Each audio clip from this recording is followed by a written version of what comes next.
cadê o gol? Ah, não teve, né? Ai, Foi 0 a 0. ai, ai. Ah, Não, aí desculpa. zoou, aí Não, você não, zoou. não. Maldade, Desculpa, isso aí é foi maldade, isso aí é maldade. Bobeira, velho. Desculpa. Vamos lá. Olha, o Antônio, né, falou o seguinte, Mano e Lelê, que o Corinthians tá evoluindo. Né? Tá evoluindo. O time tá mais equilibrado. Foi um grande jogo da equipe contra o Fortaleza, né? Mas que faltou aquela finalização, né? Acertar na finalização, né, Lelê? Motinha, geralmente, né, quando o técnico vem com esse papinho, com essa desculpinha de que o time tá evoluindo, a gente até ironizava aqui, dava risada, falava, pô, só ele que tá vendo. Mas, juro por Deus, realmente, no jogo contra o Fortaleza, deu para ver uma evolução de desempenho do time, apesar de não ter vencido, né, de não ter conseguido fazer gols, e a gente sabe que tem essa limitação ainda aí na criação e tudo mais, mas realmente, acho que o Fortaleza muita gente encarava como um jogo que agora ia ver mesmo, porque é um time bem organizado, é um time que tem um trabalho longevo aí do Vojvoda e tal, e a gente queria ver como o time ia se comportar. E realmente, houve uma evolução de desempenho, não sei se o Mano concorda, né? Apesar de que muitas vezes o placar não é o que a gente vê, né, em campo, porque são detalhes, né? O Corinthians faltou ele ser efetivo lá na frente, faltou realmente conseguir colocar a bola aí para dentro da rede, que é o que importa no futebol. Mas o desempenho do Corinthians contra o Fortaleza foi melhor do que a gente estava vendo aí nos jogos antecedentes ao jogo do Fluminense, né? Que foi quando começou essa evolução, na minha opinião, mano. Ô, mano, inclusive Concordo, ele fala, viu, Lelê? só acrescentar uma coisa, ele fala que foi tão bom a equipe que o melhor jogador em campo foi o goleiro do Fortaleza, né? João Ricardo. Ele fez E umas o 4 Carlos Miguel defesas, também. pelo menos. É O bom Carlos goleiro. Miguel Até também mais, fez. viu, Lelê? Porque no primeiro tempo ele pegou uma cabeçada do Ranieri, depois pegou um chute do Garro, depois ele teve o chute o na lance do trave. Félix Torres, teve o lance do Bidon também, que ele pegou de calcanhar ali, o goleiro acabou fazendo uma defesa no reflexo. Com certeza o goleiro do Fortaleza foi o melhor em campo, mas o goleiro do Corinthians também foi exigido, o Carlos Miguel.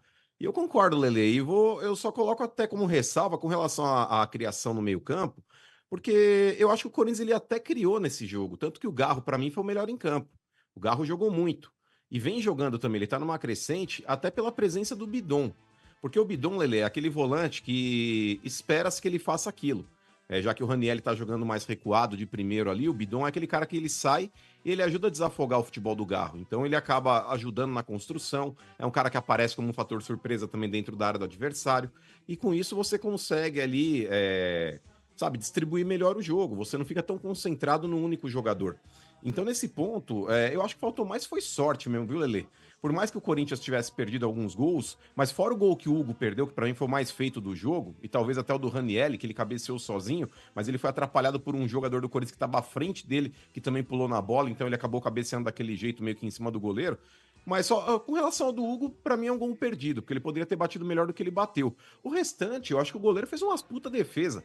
Aquela cabeçada lá que ele pegou do Félix Torres, guardando as proporções, foi praticamente a mesma que o Pelé fez. O cala Gordon essa Banks boca, pegou. Não, É verdade. cadê o momento Ele que tá eu tava falando Cala sério, essa ele boca. mete uma Verdade. coisa dessa, velho.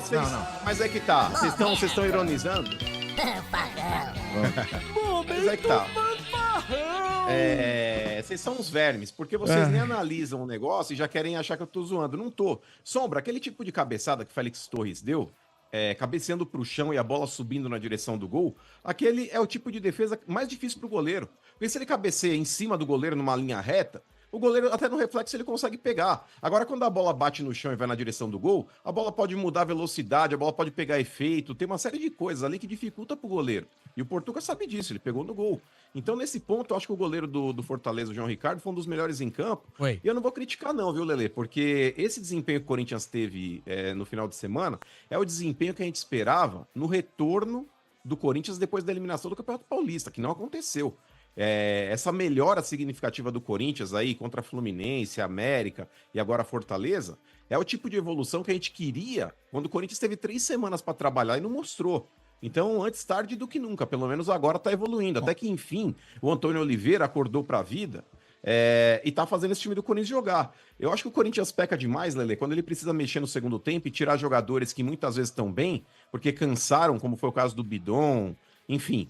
E esses jogadores não têm peça de reposição. Porque, por exemplo, vai entrar Paulinho, vai entrar Fausto Vera, e aí mata o time. Eu entendo o pensamento do treinador de tentar tentar recompor ali, porque ele viu que o Fortaleza começou a colocar os titulares em campo e o Fortaleza tinha melhorado, e aí ele põe esses 2 mortos aí para jogar.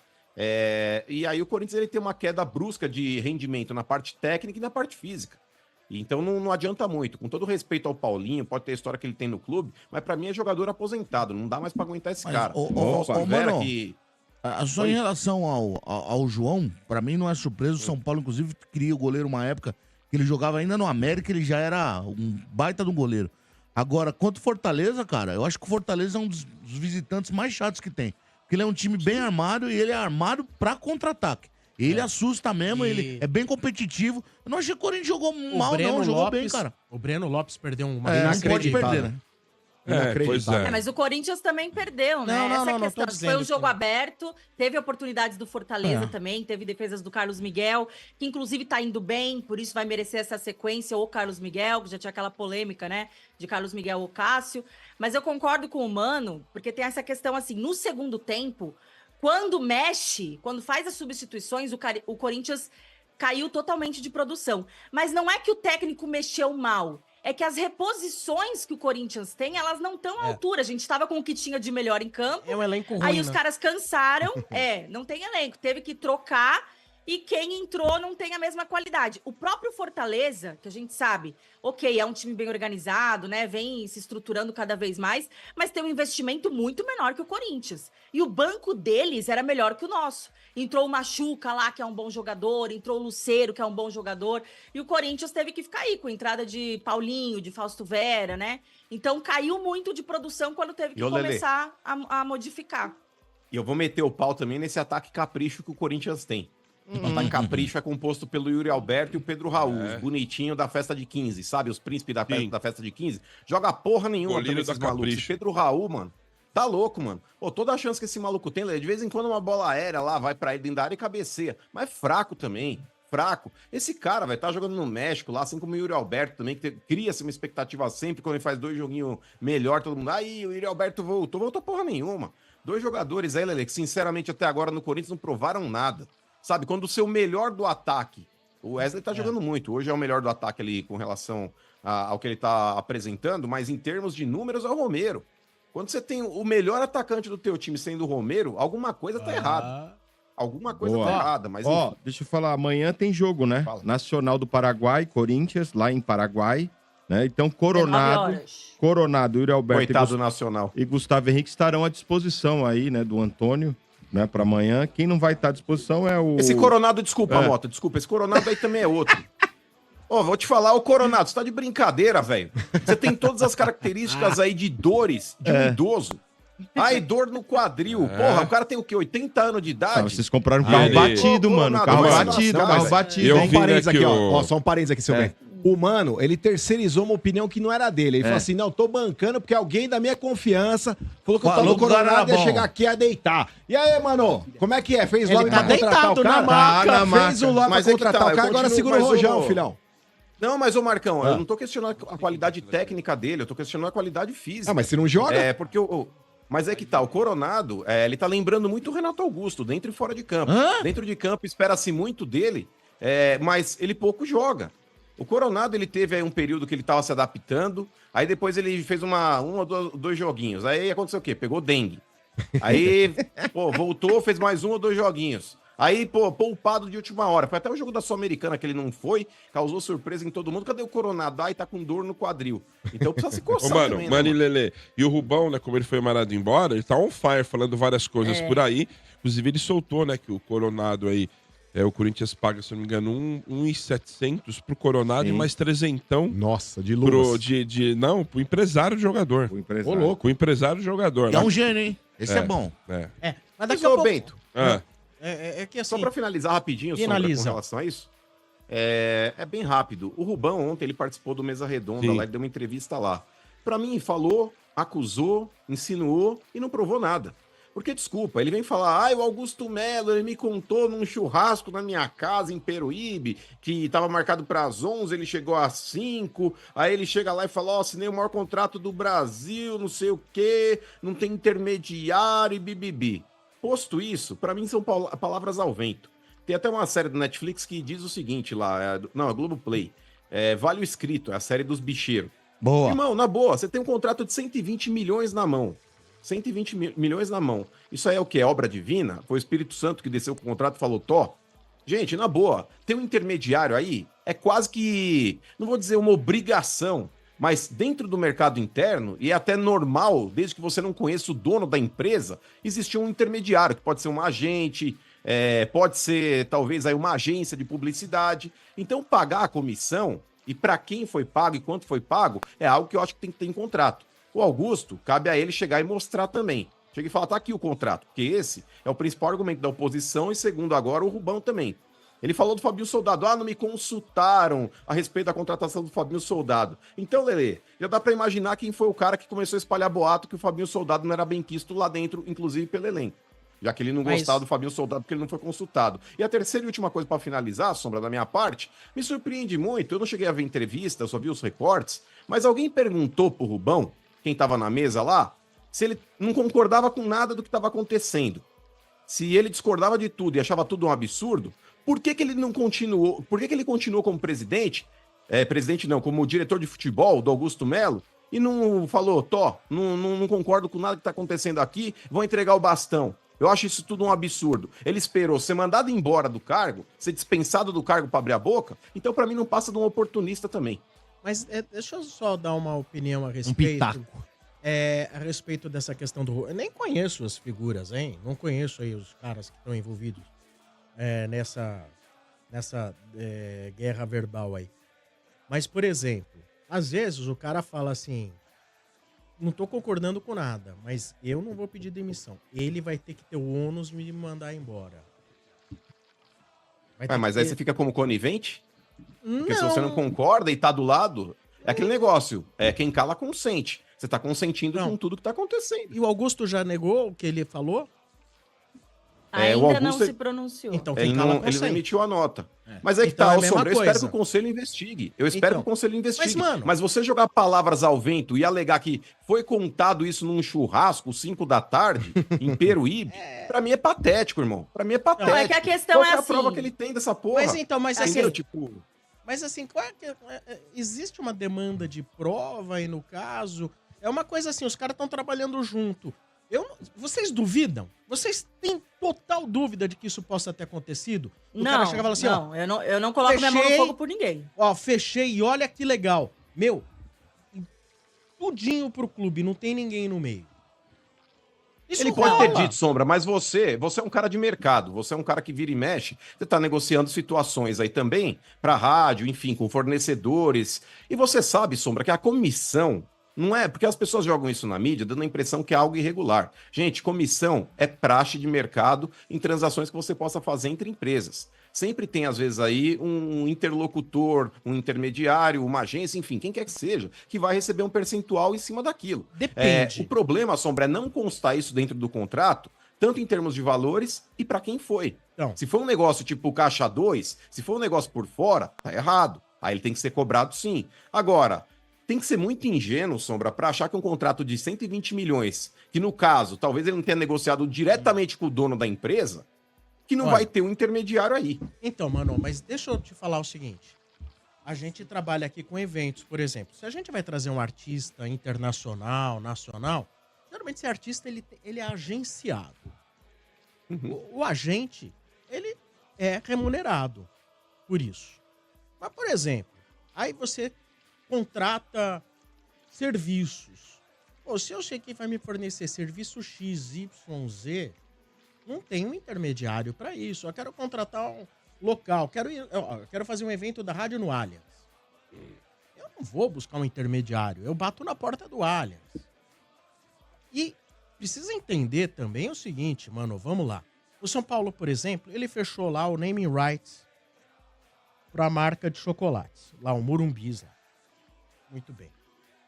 Quem fechou isso foi uma agência reconhecida, renomada de publicidade. E agora eu não lembro o nome. Mondelez. Não, Mondelez é a Mondelez é a fábrica. A agência, se não me engano, não sei se é o Gilv, alguma coisa. Mas é uma agência das mais conhecidas, não sei nem se não é multinacional, que trabalha com uma agência de publicidade de grandes marcas. É praxe que, olha, A agência faz a intermediação. Olha, temos essa oportunidade. Dá um naming rights no estádio no Morumbi. A agência fala, cliente, o que você acha? Gostei, bacana o que vocês estão me trazendo, legal. Existe uma remuneração. E aí, precisa entender também. Existia necessidade, existia um agenciamento, existe a necessidade desse agenciamento. Qual é a tradição dessa empresa que intermediou? No que campo que ela atua? Sabe? Então, assim... Você conhece, mano, como são as coisas. Não, Sombra, a questão, sim, vamos lá. Primeiro que virou uma polêmica isso, justamente porque essa empresa que foi utilizada pelo Sérgio Moura, né, para se cadastrar e receber essa comissão, ela não tinha autorização para atuar nesse mercado. Aí já começou todo o imbróglio ali e diz o Rubão, né, que a rixa entre ele e o Augusto começou quando ele questionou sobre isso. Que o Augusto não teria gostado e por isso ali estremeceu a relação dos dois. Agora, ele foi retirado do cargo, enfim, emitiram nota oficial. E aí ele foi falar no Mesa Redonda da Gazeta. Só que a questão, eu concordo com o Mano, que o seguinte ponto... Enquanto for só palavras contra palavras, é a palavra de um contra o outro, né? O Rubão vai falar uma coisa, o Augusto vai falar outra, vai ficar naquilo. Acho que tem que começar realmente a surgirem provas aí, se eles quiserem, de fato, responsabilizarem o Augusto por uma coisa errada que ele fez e tudo mais, eles vão ter que vir com provas. E aí o torcedor vai ter que... Assim, ó, eu como torcedora, não coloco a minha mão no fogo por ninguém. Aliás, durante as eleições, muita gente criticou, tanto eu quanto o Mano, que eu me lembro muito bem, porque a gente falava aqui, ó, o Augusto é o menos pior, mas a gente também não tem confiança no Augusto. E o povo, vocês não podem falar isso, porque o momento agora é de apoiar o Augusto, porque o que tinha ali... Tudo bem, a gente realmente queria mudar, a gente realmente queria a vitória do Augusto contra a renovação e transparência, que ninguém aguentava mais. Só que isso não significava que o Augusto ia ser o salvador da pátria, o 100% correto, 100% transparente. A gente nunca teve, né, uma experiência com Augusto para saber o que seria. Pode ser que ele ia entrar e acabar sendo pior do que o André Negão. Pode ser que ele ia entrar e ia ser melhor. O que a gente tinha era a expectativa de mudança. Era isso no Augusto. Porque com a renovação e transparência, a gente já sabia que estava mal. A gente já sabia que vinha de anos ali com várias falcatruas, com coisas que ninguém entendia e tudo mais. Então, entre uma coisa que já tá ruim e uma coisa que você tem a oportunidade de ver se vai ser melhor, você vai na oportunidade de ser melhor. Entre um tiro na perna e um tiro na cabeça, você vai no tiro na perna. É isso, né? É isso que a gente falava do Augusto. Agora, que a gente tem total confiança no Augusto, que a gente vai ficar aqui passando pano pro Augusto e tudo mais, me desculpa, mas eu, pelo menos, não tenho. Já teve vários erros aqui que a gente já pontuou dele, que a galera até ficou brava no início, mas que a gente tem que pontuar. Enquanto torcedor, a gente está aqui para fiscalizar. É isso. Só que agora, o que vai acontecer? Né? Os bastidores do Corinthians, se alguém pensa que, porque mudou, ia ter respiro, né, e para trabalhar e tudo mais, isso vai pegar fogo agora. Porque o Rubão saiu, o Rubão vai voltar a se unir com a oposição, né, ali com a turma de Andrei Sanches e tudo mais, para tentar derrubar o Augusto agora de novo, e vocês imaginam o que vai virar isso. Porque o Rubão ficou 6 anos com o Augusto, então com certeza ele sabe de muita coisa, ele sabe de muitos pontos fracos do Augusto. É a mesma coisa quando você se divorcia de alguém, né, que entra naquele embate porque a sua ex sabe tudo sobre a sua vida. Que momento, hein? Ou você tinha um melhor amigo que você briga e o cara se volta contra você. Não, é a triste, mesma né? coisa. Então agora a política do Corinthians vai pegar fogo de novo. Mas, olha, a figura do Há Rubão... 2 semanas eu tinha falado isso aí. A figura do Rubão, ela me parece o seguinte: a oposição quer que ele fique na situação e a situação quer que ele vá pra oposição. Mas, A figura do Rubão não é benéfica pra ninguém. Eu fico triste. Não. Isso eu Fico triste porque é um momento muito complicado É da vida de um verdade. Você tá co-irmão. triste? Não, tô muito triste. Mais um time, você tá triste? triste? E triste e preocupado. Cara de porque- triste, cara de triste, cara de triste. Sabe por quê eu fico Cara, triste? Porque, ô Domênico, Cara dele. sabe que eu fico chateado? Triste. Porque eles disseram que a farra tinha acabado, cara. Mas não acabou? Mas quem disse Agora foi você tá o achando uma Rubão. farra, isso? Hã? Mas quem disse foi o Rubão. Não acabou. Sabe o que é mais irônico, Bento? É. O cara que falou que acabou a farra tá indo agora denunciar a farra. Exato. Tá indo denunciar a farra nos Mas é a programas, farra interna, né? Essa farra é outra, hein? Essa briga não termina cedo. Só queria fazer uma correção. Meu amigo Aldo Moino mandou a informação. Aldo Moino? A Ó. agência, Ora, o lá Aldo, da, hein? a agência lá da Mondeleço é a David. É a David que foi a agência. David. encarregada. Brasil. Muito obrigado. É, o Gago. Como é David que é? Brasil. É o Brasil do Ney, Brasil. Ney, David Brasil, Ney, caramba. mamá, namorando com o Ney, mamá. Aí. Agora. É o Brasil do Brasil.